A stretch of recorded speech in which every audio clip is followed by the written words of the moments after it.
এবার পালিয়ে কোথায় যাবে কানাই?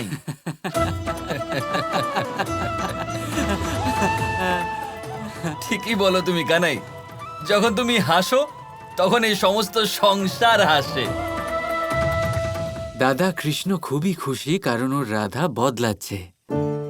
স্থির শুদ্ধ প্রেম কি হয় তাও বুঝতে পারছে।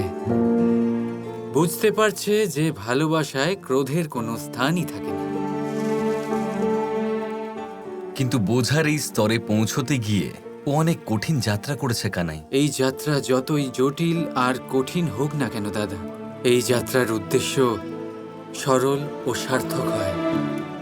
এই সংসারকে প্রেমের সঠিক পরিভাষা আর অর্থ বোঝানো। কিন্তু এই যাত্রাটা এত কঠিন কেন কানাই?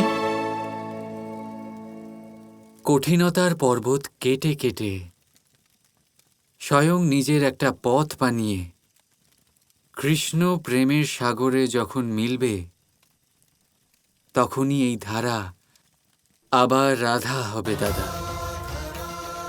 কঠিনতা আর বাধা বিপত্তি সহ্য করেই রাধা আবার রাধা হবে।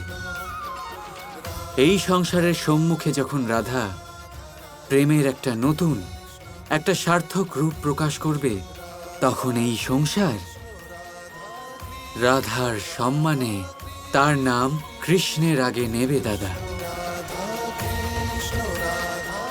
রাধার নাম মোক্ষ প্রাপ্তির সাধনা হবে দাদা।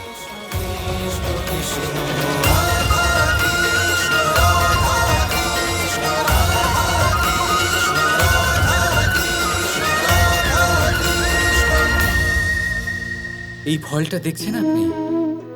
এটা সেই ফল যেটা গাছের সবচেয়ে উঁচু ডালে পাওয়া যায়,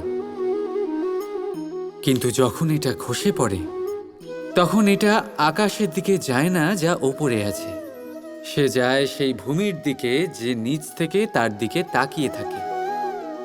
কেন?